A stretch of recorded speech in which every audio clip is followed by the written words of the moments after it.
今日咧又俾屋企嘅小朋友讚啊！佢哋話咧我整嘅雞扒仲好食過出邊茶樓嗰啲，食起身咧外酥裏嫩，啖啖都係爆汁噶。最緊要係唔使油炸又唔使烤，好食得嚟咧又唔熱氣。每次咁樣整咧，屋企嘅小朋友次次都食清光嘅，而且做法咧真係好簡單嘅，睇一眼咧就可以學識噶啦。各位媽咪咧一定要點讚收藏學起身啦！俾小朋友食嘅雞扒咧，我哋要揀啲新鮮嘅大雞髀。啲雞髀肉咧帶住啲皮啊，陣間煎出嚟咧特別香嘅。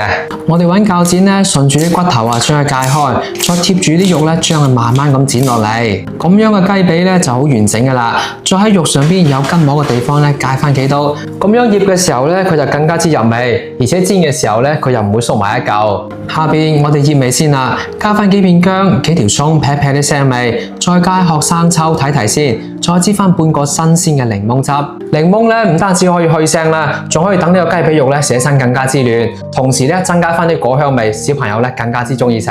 跟住再加翻2大殼呢個新奧爾良嘅熱味粉。呢個雞扒好食嘅關鍵咧就係呢個新奧爾良粉啦。佢呢個配方咧係升級改良過嘅，配料表咧非常乾淨，小朋友食起身咧放心好多。用佢嚟整新奧爾良雞翼啊、雞髀啊、排骨咧都係超正㗎。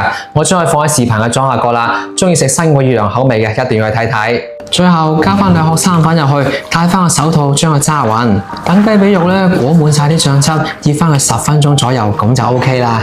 睇到呢度記唔住嘅話咧，可以點個小紅心關注收藏起身，下次想食唔識整嘅時候咧都可以睇得翻嘅。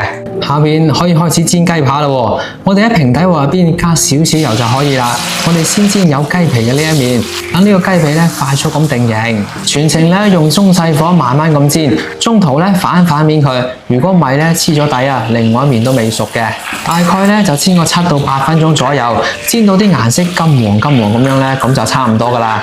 跟住再加翻半碗仔清水入去，冚翻個蓋，開大火焗佢3分鐘左右。呢一步咧就係雞扒爆汁嘅關鍵啦。時間到咗之後咧，我哋將火開大少少，將呢個湯汁啊收瓊咗、收乾咗啦，咁就可以出鑊咯。咁樣整出嚟嘅新奧爾良雞扒啊，真係皮爽肉滑噶，鹹香得嚟咧，一啖啖都係爆汁噶。就出邊茶餐廳啊，隨便一份都40-50蚊啦。自己喺屋企整咧，食材又新鮮又乾淨，而且成本啊都唔使出邊嘅一半。學識嘅朋友仔咧，快啲收藏起身試一試啦。最後咧，唔好唔記得點翻個讚，加翻個關注啦。